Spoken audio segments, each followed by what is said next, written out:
Hi guys, welcome back. Today I decided that I'm going to redo some of my chrome bits and just give them a bit of a repaint. Obviously the stuff at the front of the car is going to get hit with a lot of stones and stuff, so it needs to be done every so often to make it, keep it looking nice.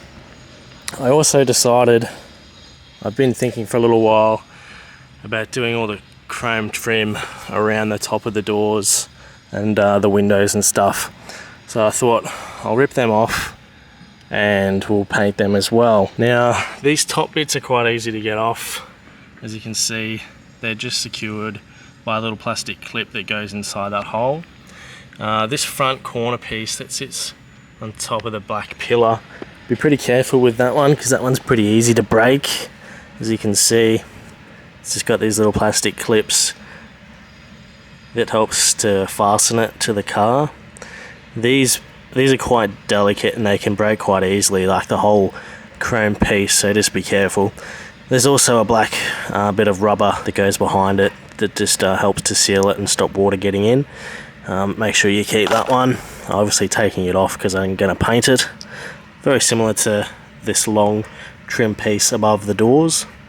Got this black rubber to just help seal it. Be careful with these. I just used a trim removal tool to just slowly pry it out.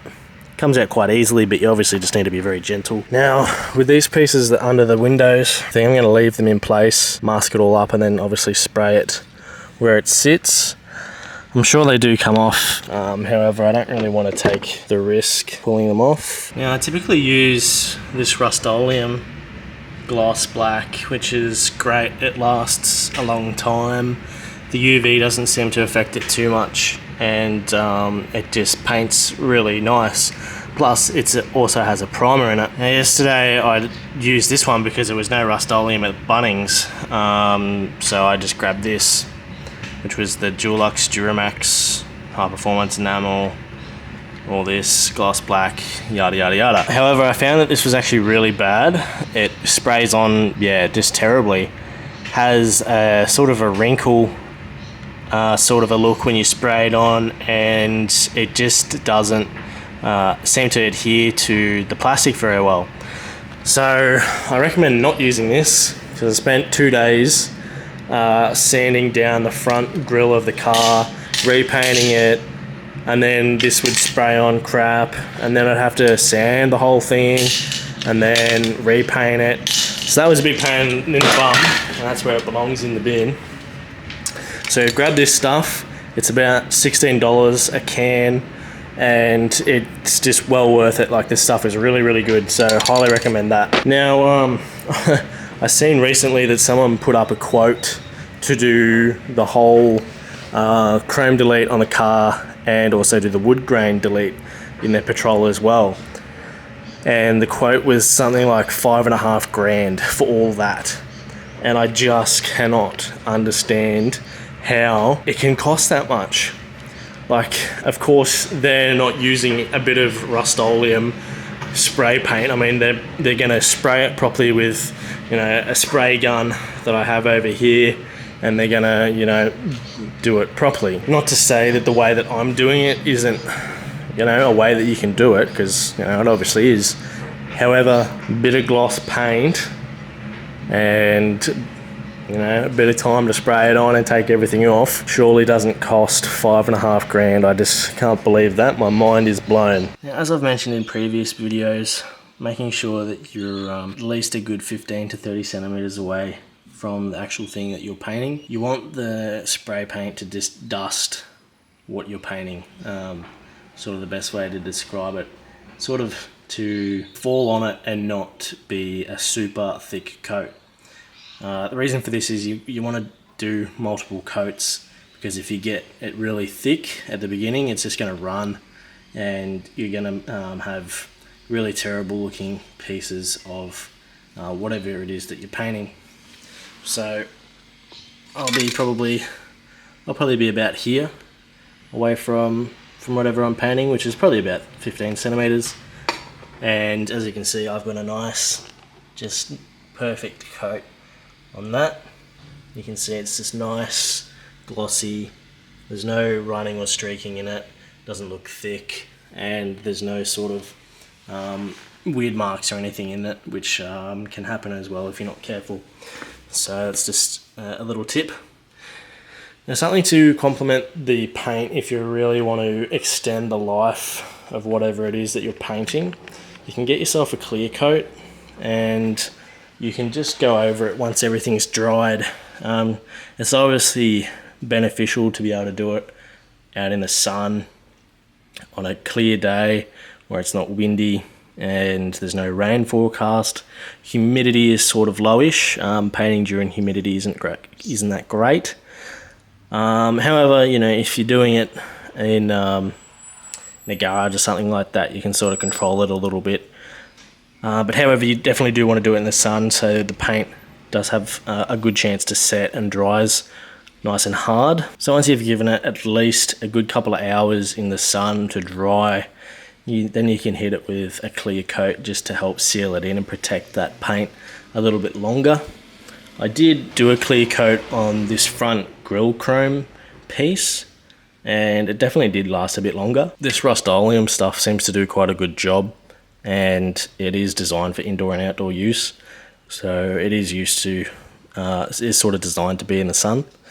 So you can sort of get away with it a little bit. And like I said, it's pretty good with resisting UV. Like you can get a good year out of it. Like the stuff on the back I haven't touched for probably a good year now, and it looks, you know, still as good as when it did from when I first did it. So I'm certainly not upset about that. Now, I'm not entirely sure about how these professionals are doing their blackout work. I'm not sure if I'm guessing they would put it into a booth and spray it with a spray gun, and it'll be nice and there'll be nothing sticking to it. You know, there won't be any dirt, dust. It'll all be done really well, and it'll come out looking mint. Now, of course, something to just be mindful of as well. I did mention before, try not to do it on a windy day, because obviously the wind's going to blow dust and stuff up into your nice paint that's drying, and then you'll have dust in it. However, if you get yourself some 1000 grit and 2000 grit sandpaper that you can wet, put a bit of water on it, sand the bits that have got a bit of dirt in it, and then give it a bit of a wash off with a cloth or a rag or something like that, obviously once it's dry, and then you can give it another hit of spray paint, and then you won't be able to notice a difference. It'll be fine. However, obviously, you know, that's what the professionals will be doing. Like, obviously when the professionals do it, they're not going to have to do that, because they'll do it in a spray booth that doesn't have dust in it. However, that can happen, and that's just a good way to get rid of it. That's another point too. If you spend your $2,500 doing a blackout, or you know, whatever, and you've got your grill piece at the front of the car, it's going to get stone chips on it. Do these places offer a warranty to damage, where if it does get stone chips, you can take it back in and they'll respray it for you for free, something like that?